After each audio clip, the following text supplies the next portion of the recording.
Nightline continues from New York City with Cynthia McFadden. Ah, the Flintstones. Remember the modern Stone Age family from the town of Bedrock? Don't worry, I'm not going to sing the theme song, but it was one of the classic cartoons a lot of us grew up with, laughed with, and in many ways learned from.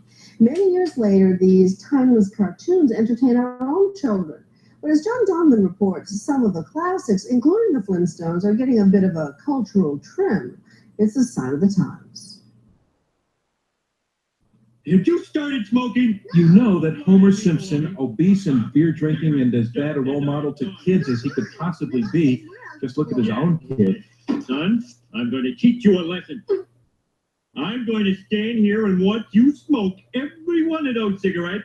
But you know his world, The Simpsons, it's written for adults, for grown-ups. Just like The Flintstones was. It's true, The Flintstones ran in late afternoon syndication for so long when kids were watching. It's easy to forget it wasn't made just for kids. It used to run at night, in prime time. In fact, take a look at this clip we found on the internet. Fred Flintstone and his wife, Wilma, actually doing a cigarette commercial. Tastes good like a cigarette should.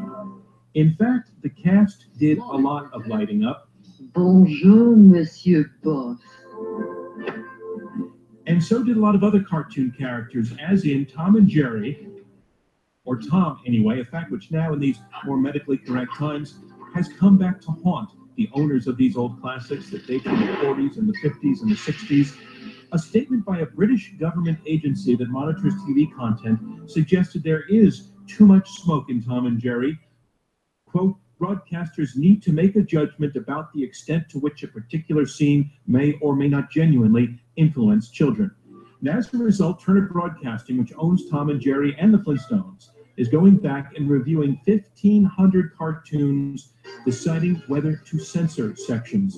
An enormous amount of work, and not without controversy. They own this material, and they have a right to do with it what they wish. As a historian, I'd like to make sure that this material is accessible, is that it's still there, that people like myself who grew up with it and have fond memories of some of these films have some place to see them. Jerry Beck, one of the leading historians of cartoons, says it's happened before. Cartoons from one era offending the sensibilities of another. Racial stereotypes, for example. This scene from Fantasia, a property of our corporate parent Walt Disney, disappeared from later releases of the film. And in the original version of The Three Little Pigs, which came out in 1933 and is not available on DVD, but we found it on iTunes.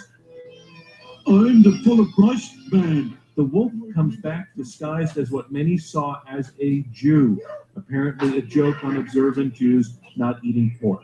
But they got a lot of complaints from the Jewish community. So they actually went in and reanimated the scene so he's not even a Jewish stereotype at all. And that's the version that's been available for years and years. Indeed, old cartoons may be history, but if they offend you or teach kids bad habits like smoking, do you really want them watching? But then that's why maybe not all cartoons are for kids after all, even if they're showing them in the afternoon. I'm John Donvan for Nightline in Washington. Yabba dabba do, a sign of the times. And when we come back, why are Bo Derek and Willie Nelson so concerned about what's happening to horses?